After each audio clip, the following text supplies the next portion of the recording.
الرجيم بسم الله الرحمن الرحيم وبشر الذين آمنوا وعملوا الصالحات أن لهم جنات تجري من تحتها الأنهار كلما رزقوا منها من ثمرة رزقا قالوا هذا الذي رزقنا من قبل وأتوا به متشابها ولهم فيها أزواج مطهرة وهم فيها خالدون صدق الله مولانا العظيم। পবিত্র কুরআনুল হাকিমের সূরাতুল বাকারার 25 নম্বর আয়াত তেলাওয়াত করা হলো।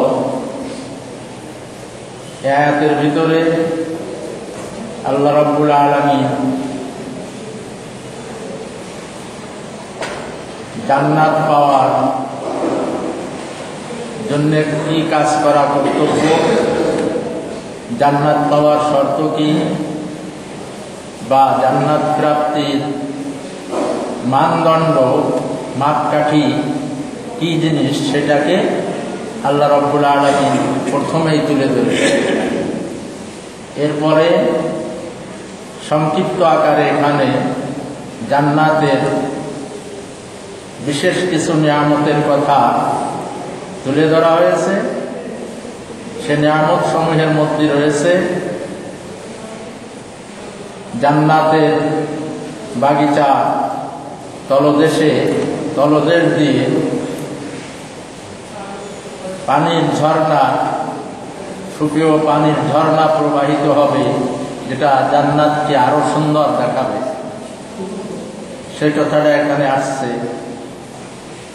এরপর জান্নাতের বিভিন্ন ফলাদি এটা জান্নাতের মেহমানদেরকে পরিবেশন করা হবে। সেই পরিবেশিত ফল পেয়ে জান্নাতবাসীদের আবেগ উচ্ছ্বাসের অবস্থাটা কেমন হবে, সেটাও সংক্ষেপে তুলে ধরা হয়েছে আয়াতের মধ্যে। জান্নাতের মধ্যে জান্নাতি যারা হবে, নারী পুরুষ নির্বিশেষে প্রত্যেকের জন্য সহধর্মিনী আল্লাহ রাব্বুল আলামিন প্রদান করবেন। একাকী থাকা লাগবে না। এই জান্নাতি সহধর্মী বা সহধর্মিনীরা কেমন হবে, তাদের অবস্থাও সংক্ষেপে এখানে তুলে ধরে সর্বশেষ এই জান্নাতে চিরদিন থাকা লাগবে, এ কথাটাও আল্লাহ তাআলা আয়াতের মধ্যে তুলে ধরেছে। এই ছোট্ট একটা আয়াতে বেশ কয়েকটা বিষয় আমরা এখানে দেখতে পাব। গত দিনের আলোচনায় আয়াতে বলা হয়েছিল যে যারা ইমানদার হবে এবং নেক আমল করবে, তাদেরকে জান্নাতের সুসংবাদ দিয়ে দেওয়ার জন্য নবী করিম সাল্লাল্লাহু আলাইহি ওয়াসাল্লামকে আল্লাহ রাব্বুল আলামিন হুকুম করেছিলেন। এর দ্বারাই বোঝা গিয়েছে যে জান্নাতের দাতা নবী করিম সাল্লাল্লাহু আলাইহি ওয়াসাল্লাম নন, জান্নাতের মালিক নবী করিম সাল্লাল্লাহু আলাইহি ওয়াসাল্লাম নন। জান্নাতের দাতা, জান্নাতের মালিক এককভাবে মহান আল্লাহ রাব্বুল আলামিন। যিনি মালিক হন, তিনি সেইটা কাউকে দেওয়ার জিম্মাদারি নিতে পারেন, ওয়াদা করতে পারেন। আরেকজনের জিনিসের ওয়াদা তো আমি করতে পারবো না। আমার সম্পদ দেওয়ার জন্য আরেকজন তো ওয়াদা করতে পারবে না। এই জন্য রাসূল পাক সাল্লাল্লাহু আলাইহি ওয়াসাল্লাম কোথাও জান্নাত দেওয়ার ওয়াদা করেননি। হাদিস কোরআনে কোথাও পাওয়া যাবে না যে ক্ষমা, মার্জনা বা জান্নাত এগুলোর জন্য আল্লাহর রাসূল সাল্লাল্লাহু আলাইহি ওয়াসাল্লাম ওয়াদা করেছেন সরাসরি, এরকম কথা হাদিসে পাওয়া যায় না। একটা জায়গায় এতটুক কথা পাওয়া যায়, রাসূল সাল্লাল্লাহু আলাইহি ওয়াসাল্লাম সেখানেও ওয়াদা রাসূল সাল্লাল্লাহু আলাইহি ওয়াসাল্লাম বলেছেন, যে ব্যক্তি আমাকে নিশ্চয়তা দেবে এই আমলটা করার, আমি তাকে জান্নাতের নিশ্চয়তা দিতে পারি। তার মানে আল্লাহ রাব্বুল আলামিনের কাছ থেকে সুপারিশ করি, আমি জান্নাতের ব্যবস্থা তোমাকে করে দিতে পারি। আমি সরাসরি তোমাকে জান্নাত দেওয়া কেউ না। আয়াতে প্রথম শব্দে বাশশির বলা হলো, হে নবী, তুমি ঈমানদারদেরকে এবং আমলে সালেহ যারা করবে তাদেরকে জান্নাতের সুসংবাদ দিয়ে দাও। এর মধ্য দিয়ে বুঝাই দেওয়া হলো জান্নাতের দাতা নবী করিম সাল্লাল্লাহু আলাইহি সাল্লাম নন, জান্নাতের মালিক নবী করিম সাল্লাল্লাহু আলাইহি ওয়াসাল্লাম নন। নবী করিম সাল্লাল্লাহু আলাইহি ওয়াসাল্লাম জান্নাতের সন্ধানদাতা, সুসংবাদদাতা। মূল দাতা হচ্ছেন আল্লাহ রাব্বুল আলামিন, মূল মালিক হচ্ছেন জান্নাতের আল্লাহ রাব্বুল আলামিন, তিনিই জান্নাত দেবেন। যাই হোক, আয়াতের মধ্যে আল্লাহ তাআলা নবীকে বলে দিলেন যে, হে মুহাম্মদ সাল্লাল্লাহু আলাইহি ওয়াসাল্লাম, আমি ঈমানদারকে এবং ঈমানদারদেরকে এবং নেক আমলকারীদেরকে জান্নাত দেওয়ার যে ওয়াদা আমি করেছি, আমার যে ওয়াদা রয়েছে, সেই ওয়াদা সফল এবং সঠিক সুসংবাদটা তুমি দুনিয়ার মুমিনদেরকে দিয়ে দাও। আমি রব্বুল আলামিনের ওয়াদা তুমি মানুষকে জানায় দাও। অবাশশিরিল লাযিনা আমানু, তাদেরকে জান্নাতের সুসংবাদ দিতে বলা হয়েছে যারা ঈমান আনবে এবং আমলে সালেহ মানে নেক আমল করবে, তাদেরকেই জান্নাতের সুসংবাদ দিয়ে দাও। বোঝা গেল আয়াতে জান্নাত প্রাপ্তির মাপকাঠি, জান্নাত প্রাপ্তির মূল মাপকাঠি এবং এর ম্যানুয়াল মানদণ্ড হলো দুটো জিনিস। একটা হলো ঈমান, আর একটা হলো ঈমান আনার সাথে সাথে ঈমান আনলে যে নেক আমল করা লাগে সেই নেক আমল, তার মানে আমলে সালেহ। এই ঈমান এবং আমলে সালেহ এই দুটোকেই জান্নাত পাওয়ার মাপকাঠি, জান্নাত পাওয়ার মানদণ্ড এই আয়াতে সহ আল্লাহ রাব্বুল আলামিনের অনেক আয়াতে ঘোষণা করা হয়েছে। অতএব সকল উলামায়ে কেরাম, মুহাদ্দিসিন, মুফাসসিরিন একমত, এবং আমাদের মুসলিম মিল্লাতের মূল আকীদাও তাই। এই আকীদা রাখতেই হবে যে জান্নাত প্রাপ্তির মানদণ্ড মাপকাঠি হলো ঈমান এবং আমলে সালেহ। ঈমান এবং আমলে সালেহ এর সমন্বয় যদি ঘটানো যায় তাহলে জান্নাত শুরু থেকেই পাওয়া যায়। বিনা হিসাবে জাহান্নামের শাস্তি ভোগ করা ছাড়াই জান্নাত প্রথম থেকেই লাভ করা যায়। আর যদি ঈমান আনার পর আমলে সালেহেতে কোনো ত্রুটি থেকে যায় তাহলে সেই ত্রুটিটা মার্জনা হওয়ার জন্য কিছুদিন জাহান্নাম ভোগ করে তারপরে জান্নাতে যাওয়া লাগে। ঈমান থাকতে হবে, ঈমান বাদে জান্নাতে যাওয়ার কোনো সুযোগই নেই। আমলে সালেহ যদি নাও থাকে বা ত্রুটিপূর্ণ হয় তো এক পর্যায়ে জান্নাতে যাওয়া যাবে, ঈমান যেহেতু আছে সেই জন্য। এই জন্য ঈমান 1 নম্বর শর্ত, আর 2 নম্বর শর্ত হলো আমলে সালেহ।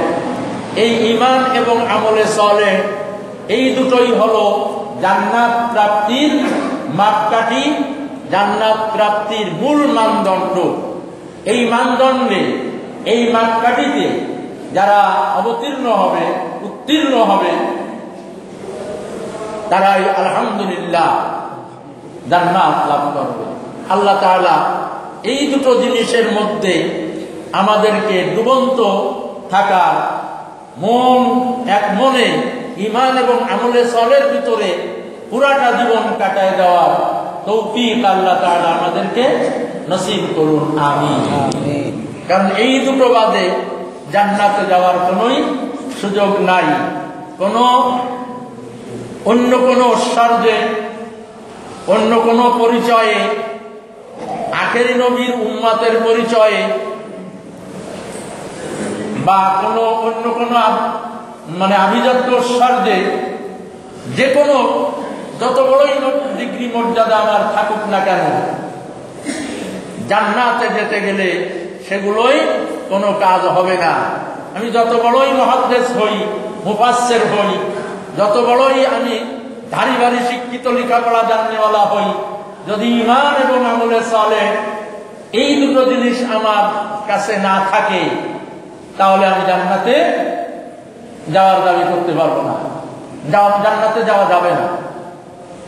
কাজেই জান্নাতে যাওয়ার মানদণ্ড আর মাপকাঠি কি? একমাত্র ঈমান এবং আমলে সালেহ। আল্লাহ রাব্বুল আলামিন ওই কথাটাই বলেছেন সূরা আসরের মধ্যে, ওয়াল আসরি ইন্নাল ইনসানা লাফি খুসর ইল্লাল্লাযীনা আমানু ওয়া আমিলুস সালিহাত। আল্লাহ তাআলা সময়ের কসম খেয়ে বলতেছেন, সময়ের কসম খেয়ে বলতেছেন, ওয়াল আসর মানে সময়ের কসম।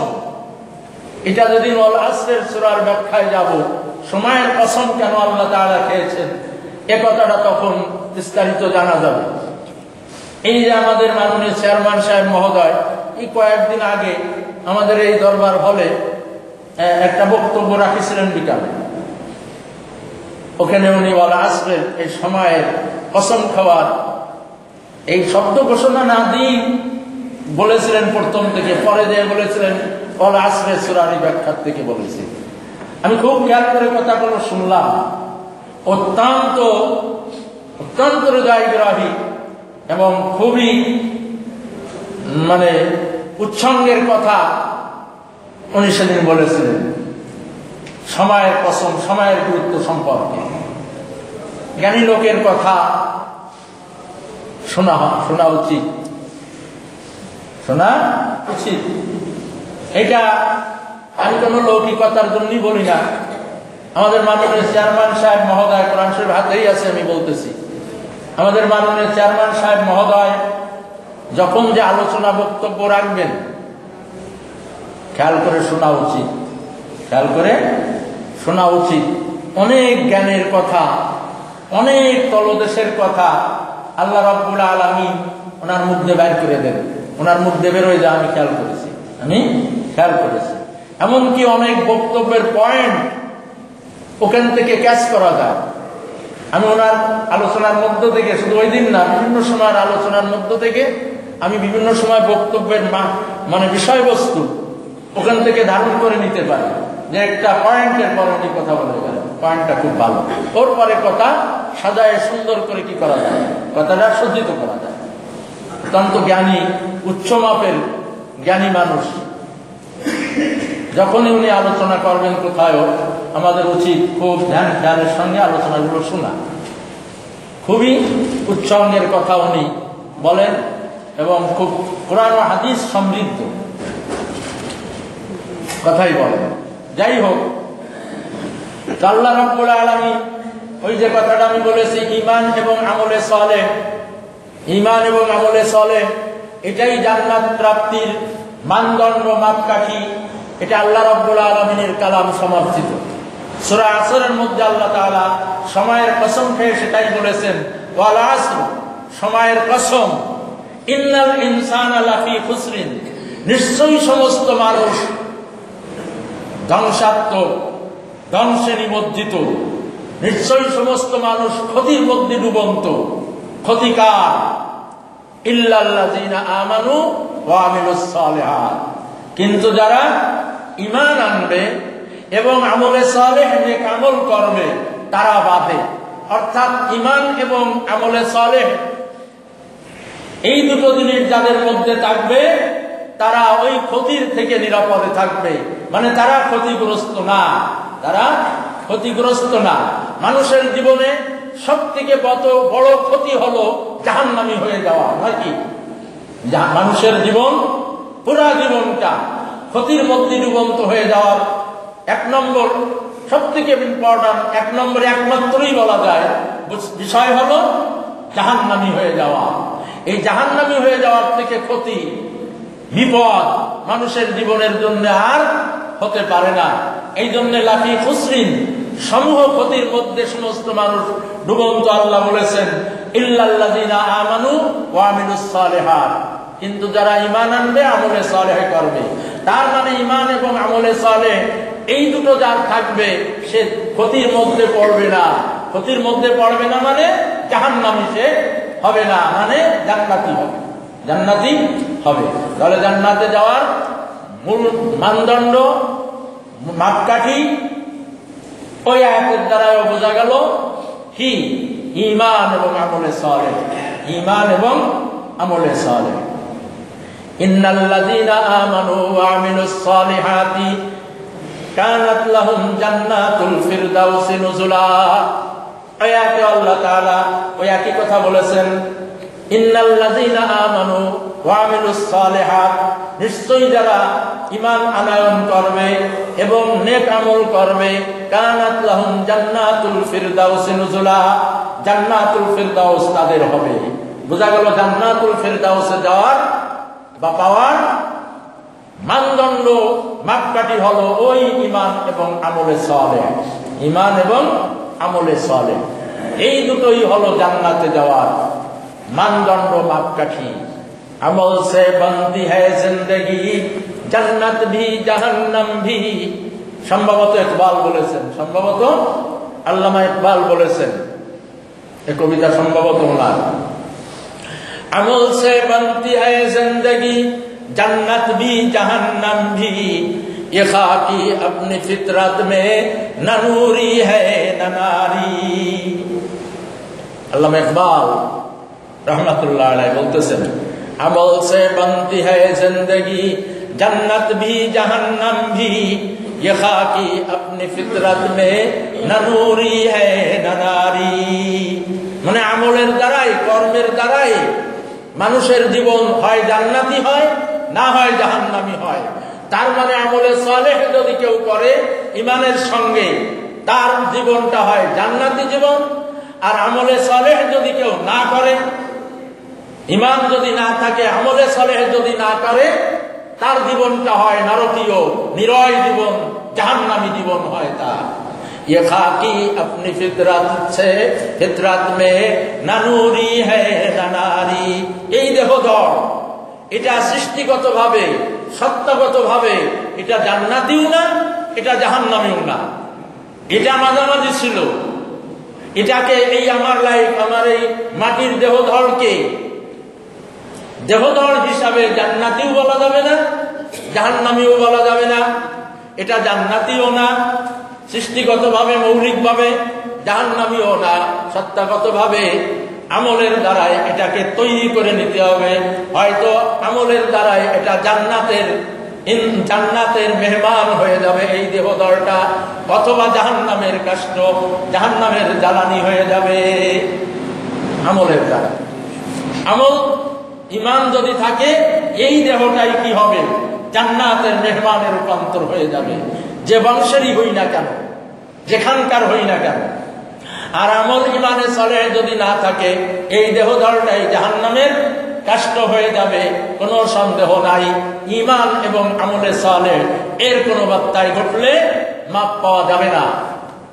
রাসূল পাক সাল্লাল্লাহু আলাইহি ওয়াসাল্লাম হাদিসে বলেছেন, মান বাত্তা বিহি আমালুহু লাম ইসরা বিহি নাসাবুহু, যে আমল যাকে পিছনে ফেলে দিয়েছে, নেক আমল যাকে পিছনে ফেলে দিয়েছে, ঈমান যাকে পিছনে ফেলে দিয়েছে, অর্থাৎ ঈমান এবং নেক আমল যে সংগ্রহ করিনি, সে বংশমর্যাদায় আভিজাত্যে, ধন ধনাঢ্যতায় সে যত ঊর্ধ্বে চলে যাক না কেন, তাতে কোনো কাজ হবে না, তাতে কোনো কাজ হবে না।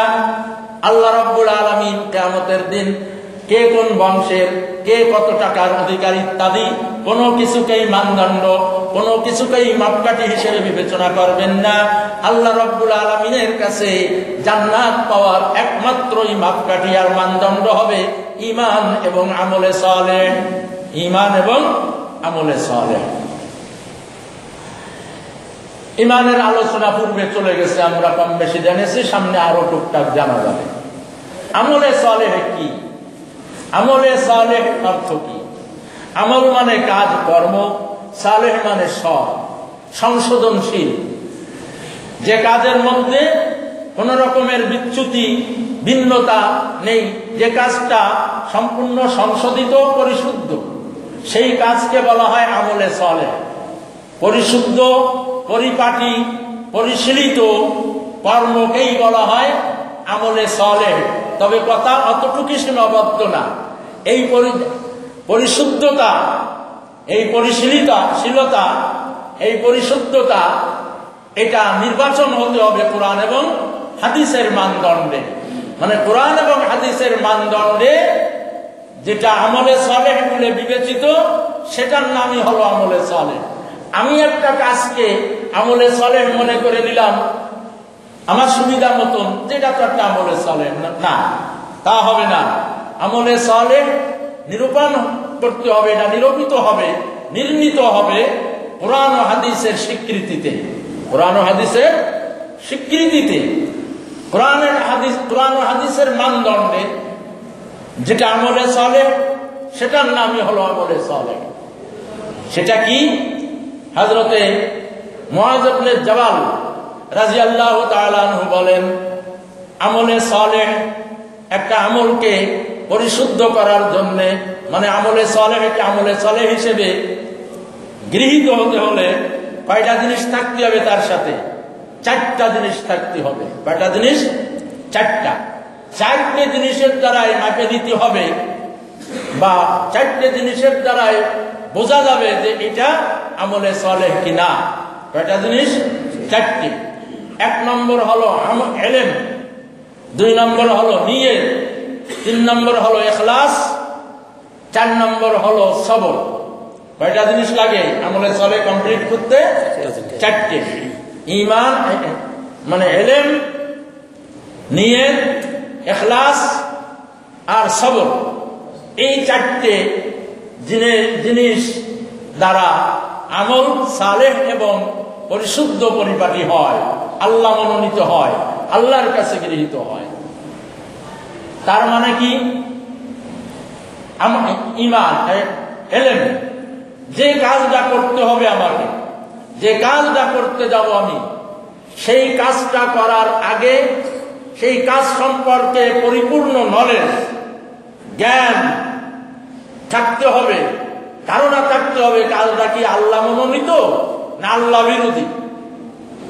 কাজ যেটা আমি করতে যাচ্ছি, এই কাজটা যে কোনো কাজ, আমি এই কাজটা করতে চাই, করতে যাচ্ছি, এই সিদ্ধান্তটা নিতে যাচ্ছি, যে কোনো জীবনের যে কোনো কাজ, যে কোনো কর্ম, যে কোনো সিদ্ধান্ত গ্রহণ করার আগে ওই কাজ, ওই কর্ম, ওই সিদ্ধান্ত সম্পর্কে নলেজ এবং ইলম এবং বিশুদ্ধ ধারণা থাকতে হবে যে এটা আল্লাহ সমর্থিত কিনা, আল্লাহ মনোনীত কিনা, আল্লাহর কাছে এটা গ্রহণযোগ্য না পরিত্যাজ্য। এটা 1 নম্বর জানতে হবে। নিজের ইচ্ছা মতন আমল, কাজ নির্ণয় করে নেওয়া যাবে না সঠিক হিসেবে।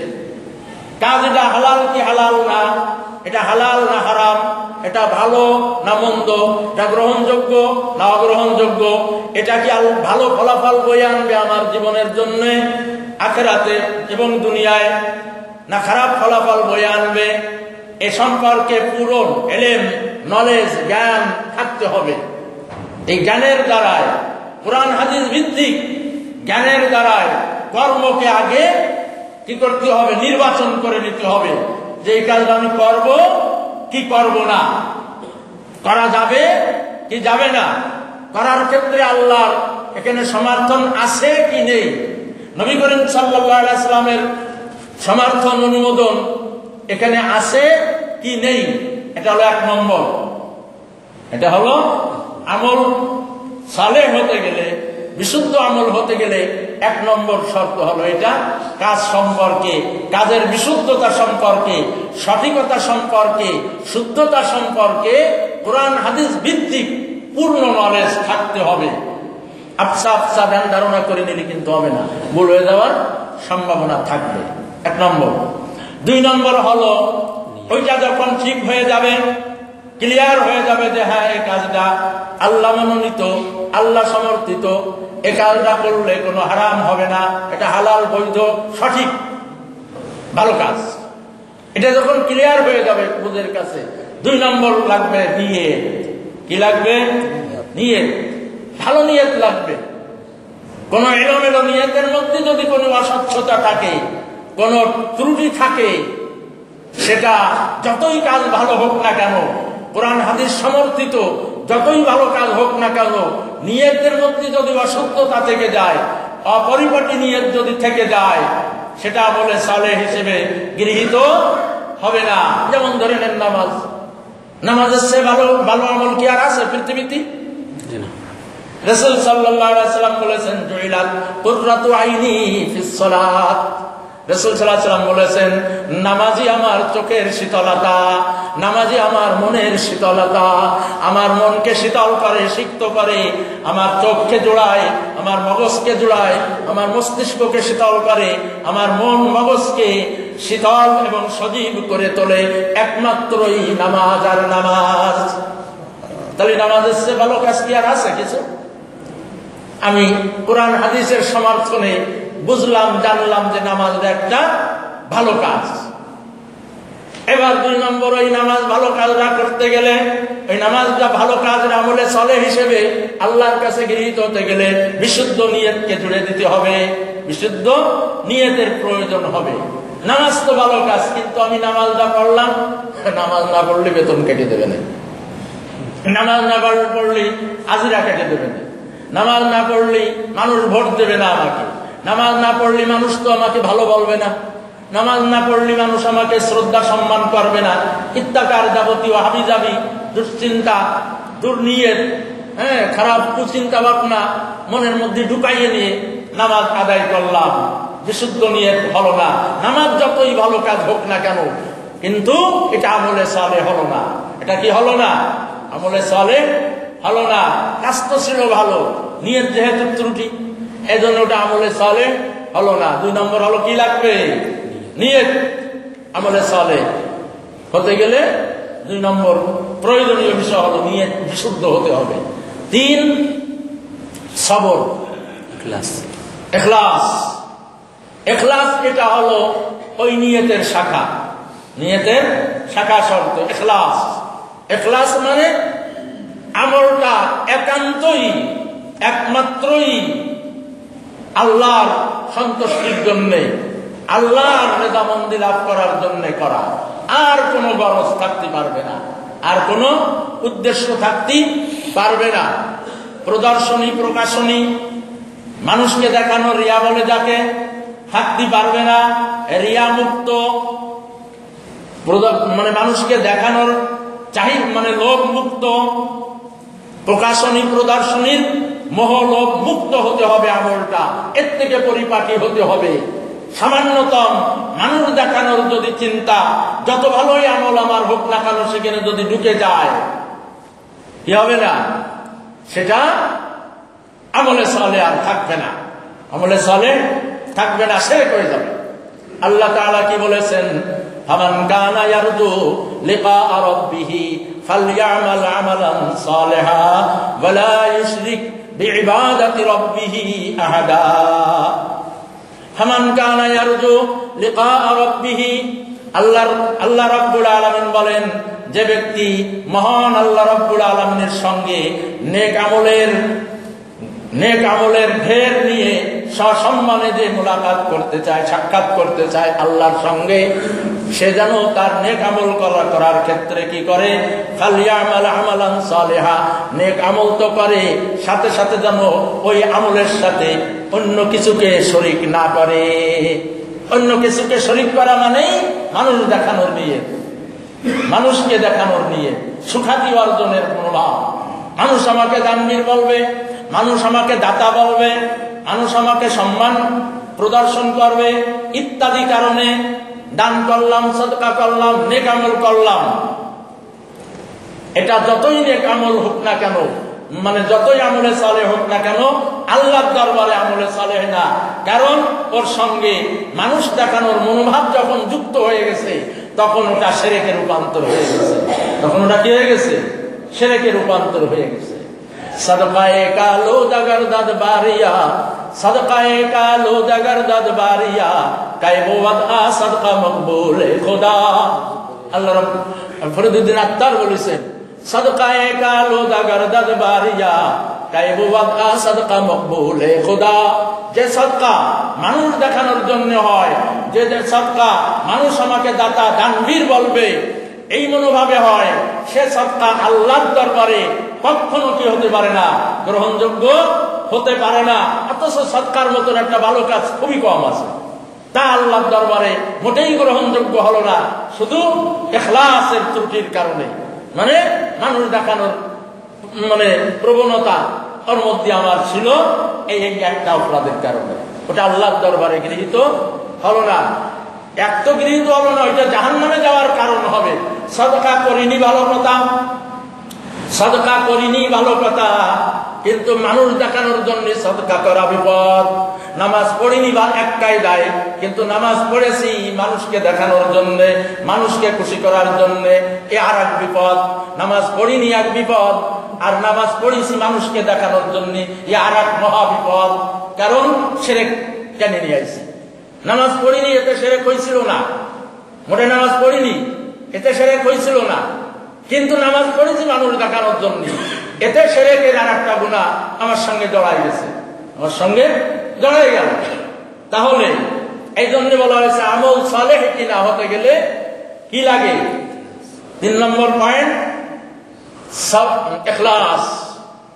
ইখলাস হাদিস শরীফের মধ্যে রাসূল সাল্লাল্লাহু আলাইহি সাল্লাম বলেছেন, মাইয়ুরাই ইরাইল্লাহু বিহি ওয়া মান ইউসাম্মি'িল্লাহু বিহি।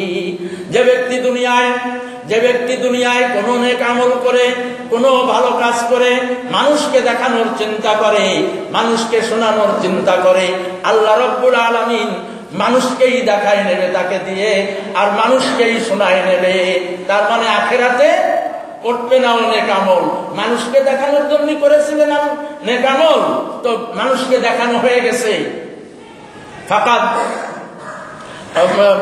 মুজিদ সাম্বা, ওটা পাওয়া গেছে, দুনিয়ায় পেয়ে গেছো। সুম্মা উলকিয়া ফিন্নার, এরপরে কোথায় ফেলে দেওয়া হবে? ওই লোককে জাহান্নামে ফেলে দেওয়া হবে। কিয়ামতের দিন বড় বড় দানবীর, বড় বড় দাতা দানবীরদেরকে হাজির করা হবে। দান করেছে কোটি কোটি টাকা, লক্ষ লক্ষ টাকা, হাজার হাজার টাকা দান করেছে, গরিবরি ঘর বাড়ি বানায় দিছে, মসজিদ মাদ্রাসা মক্তব এতিমখানা তৈরি করে দিয়েছে, দান করেই চলেছে। আরো অনেক কিছু করেছে, বিভিন্ন মাজার শরীফও দান করেছে। একে ডাকা হবে, একে ডাকা হবে, বড় সখীকে ডাকা হবে আল্লাহর কাছে। আল্লাহ রাব্বুল আলামিন তাকে জিজ্ঞেস, ফারাফাহু নিয়ামাহু ফারাফ, দান করার মানে তাকে আল্লাহ তাআলা যে দুনিয়া অনেক সহায় সম্পদ দিছিল এবং সে দান করেছে, এগুলো তাকে মনে করায় দেওয়া হবে, সে বুঝবে ঠিকভাবে। এরপরে আল্লাহ বলবেন যে এত সম্পদ সম্ভার তোমাকে আমি দিয়েছিলাম, তুমি এইগুলো পেয়ে আমার জন্য কি করে আসছো বলো, আমার জন্য কি করে আসছো বলো। ওই দাতা তখন বলবে, দান তো করে গেছে দুনিয়ায়, কোন মসজিদ মাদ্রাসা বাদ নেই তার নেম প্লেটে, তার কোন মসজিদ মাদ্রাসা তার নেম প্লেট সাইনবোর্ড লাগাতে বাদ নেই। সে বলবে, মা তারাকতু মিন সাবিলিন তুহিব্বু আন ইউনফাকা ফীহি ইল্লা আনফাকতু, মা তুহিব্বু মিন সাবিলিন তুহিব্বু আন ইউনফাকা ফীহি ইল্লা আনফাকতু। আল্লাহ যত জায়গায় খরচ করলি তুমি সন্তুষ্ট হবা বলে আমি জানতাম, যত জায়গায় খরচ করলি তুমি খুশি হও বলে আমি শুনেছিলাম, সব জায়গায় আমি খরচ করেছি, সব জায়গায় আমি দান করেছি। আল্লাহ বলবেন যে এটা কাযাবতা, এই বেয়াদব, মিথ্যা কথা বলেছিস, আমি সন্তুষ্ট হই যেখানে দান করলে, যেভাবে দান করলে তুই সেখানে সেইভাবে দান করার দাবি করতেছিস। বেয়াদব, তুই মিথ্যা কথা বলেছেন, কাযাবতা বলেছিস, কাযাবতা, তুই মিথ্যা কথা বলেছেন। ইন্নামা তাসাদ্দাকতা, মূলত তুমি সদকা করেছিলে, লিউকালা আন্নাকা জাওয়াদ, এই কারণে তুমি সদকা করেছিলে যে মানুষ তোমাকে জমানার হাতেম তাই খেতাব দিয়ে দেবে। জামানার হাজী মহসিন, এই জামানার হাজী মহসিন দেখতে চাই, চাও তো মানুষ আমাকেই উদাহরণ বানাবে। এই জমানার দাতা দানবীর হাজী মহসিন, এই জমানার মানে হাতেম তাই হিসেবে আমাকেই মানুষ উদাহরণে নিয়ে আসবে। এই জন্যে, এই উদাহরণের জন্যেই, এই সুখ্যাতি মানুষের কাছে পাওয়ার জন্যেই কি করেছিলি? তুই দান করেছিলি। তুই দান করার সময় শর্ত করেছিলি নে যে আমি এখানে রাস্তাটা করে দিতে পারি, রাস্তার সড়কে লেখা থাকতে হবে অমক রকিবউদ্দিন সরণি। সরণি মানে রাস্তা, সরণি মানে কি? ওখানে দন্ত দীর্ঘি মানে রাস্তা, দন্ত সাহেব স্মরণ করা। তুমি শর্ত করে দিয়েছিলে যে আমি এখানে একটা মসজিদ করে দিতে পারি, মসজিদের নাম দিতে হবে রকিবউদ্দিন নামে মসজিদ, আমার নাম মাওলানা। মাওলানাও বাদ দেওয়া যাবে না, মুহাদ্দিস যুগে দিতে হবে সাথে। এইসব না দিলে আমি 1 টাকাও দান করবো না।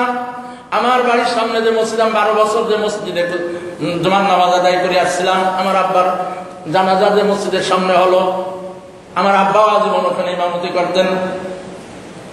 ওই মসজিদের দোতলা আমাকে গ্রামের একজন লোক করে দিতে চালো। সে বলল যে আমাদের নামেও দোতলা বরাদ দিয়ে দিতে হবে, নাম বলার দরকার নেই, নাম দিতে হবে। আমার কাছে জিজ্ঞাসা করতে আসলে মহাপড়া আমার মসজিদের লোকজন এলাকা। আমি বললাম ওর দান মোটেও করতে পারত, বলে দাও তোমার বাপের নাম ওখানে দেওয়া হবে না, পূর্বের থেকে মসজিদের যে নাম আছে সেই নাম থাকবে, এই নামের কোনো চেঞ্জ হবে না, দরকার নেই ওর টাকা। ও যদি সেই যে পরিমাণ টাকা দিচ্ছে ওই শর্তে, ওইটা লোভে পড়বেন না আপনারা। আমার চাচা সব ওনারা আসছিলেন সম্মানী লোক, আমি ধমক দিয়ে বলে দিচ্ছিলাম না, এটা জিজ্ঞেস করতে আসলেন কেন আপনারা? মোটেও নেবেন না। কত টাকা দিতে চায় সে, সেই পরিমাণ টাকা আমরা অন্যভাবে, আমার চেয়ারম্যানের নামও আমি সেদিন বলেছিলাম আবেগে পড়ে, প্রয়োজনে আমি আমার চেয়ারম্যানের কাছ সাহেবের কাছ থেকে সেই পরিমাণ অনুদান আপনাদের আমি নিয়ে দেবো ইনশাল্লাহ। হাতায় ধরে যেভাবে বাদ দিয়ে দেন ওদের টাকা, ন্যায় হয় আলহামদুলিল্লাহ। এইরকম সুনাম সুখ্যাতির জন্য সদকা করেছিলে কাযাবতা ফাকাদ কিল, তুমি যে বড় দাতা দানবীর হতে চেয়েছিলে তা তোমাকে হওয়ানো হয়ে গেছে দুনিয়ায়। সুম্মা সুহিবা হাত্তা উলকিয়া ফিন্নার, জাহান্নামে ফেলে দেওয়া হবে ইখলাস না থাকার কারণে, ইখলাস না থাকার কারণে। যাই হোক, আমল নেক হতে গেলে, সালেহ হতে গেলে, আমলে সালেহ এর মাপকাঠি কি? আমলের বিষয় বিশুদ্ধ ইলম থাকতে হবে, ভালো নিয়ত থাকতে হবে, ইখলাস থাকতে হবে। 3টা পয়েন্ট আমি বলে দিলাম। এই ইখলাস যতক্ষণ পর্যন্ত না থাকবে, ঢের ঢের নেক আমল করো। আমাকে আলহাজ কেন বলা হয় না? কোন এক সময় রাষ্ট্রপ্রধান, নাম বলার দরকার নেই, সে মালিক মিয়া আমিনুর সামনে দাঁড়ায় বক্তব্যের মধ্যে পরিষ্কার ভাবে বলল, দুনিয়ার মানুষকে আলহাজ বলা হয়, আমার নামে কেন আলহাজ বাদ দিয়ে শুধু এই এস এম না এইস এম কইতে আরম্ভ করে, আমার নামে কেন আলহাজ বলা হয় না? বলেছিল, পেপারে আসছিল, ডকুমেন্টস আপনার কথা নেই, পেপারে আসছিল, সেই সময় সব পেপারে এটা ছাপানো হয়েছিল যে আমি কি হজ করিনি, আমার নামে এসএম নাকি এসএম কি করে কোনটা আরম্ভ হয়, সেটা দিয়ে শুরু করা হয়। আলহাজ শব্দ কেন বলা হয় না? আমি কি হজ করিনি? আলহাজ খেতাব মানুষ তোমাকে দেবে, তোমার নামের সামনে আলহাজ শব্দ চড়বে, সেই জন্য তুমি হজ করে এসেছো। ও হজ কিয়ামত পর্যন্ত তো দূরের কথা, ও হজ কোন পর্যন্ত তোর জন্য টেকবে না। ও হজ শিরক, ও হজ কি শিরক হয়ে গেছে। ইন্না ইয়াসিরার রিয়ায়ে শিরকুন, রাসূল সাল্লাল্লাহু আলাইহি ওয়াসাল্লাম বলেছেন যে সামান্যতম রিয়া, মানুষ দেখানোর প্রবণতা, যে কোনো নেক আমলকে শিরকে রূপান্তর করে দেয়, শিরকে রূপান্তর করে দেয়। এজন্য আমলে সালেহ ভাইজান জান্নাতে যাওয়ার জন্য ইম্পর্টেন্ট 1 নম্বর গুরুত্বপূর্ণ বিষয় হলো, একমাত্র গুরুত্বপূর্ণ বিষয় হলো ঈমান এবং আমলে সালেহ। এজন্য ঈমান এবং আমলে সালেহকে পরিষ্কার করে নিতে হবে বিষয়টা, তা না নিলে ঢের ঢের আমল করলে কিন্তু কাজ হবে না। এখন আর একটা রয়ে গেল, সেটা হলো সবর। আল্লাহ তৌফিক দিলে সেটা ইনশাআল্লাহ গ্রহণ করব।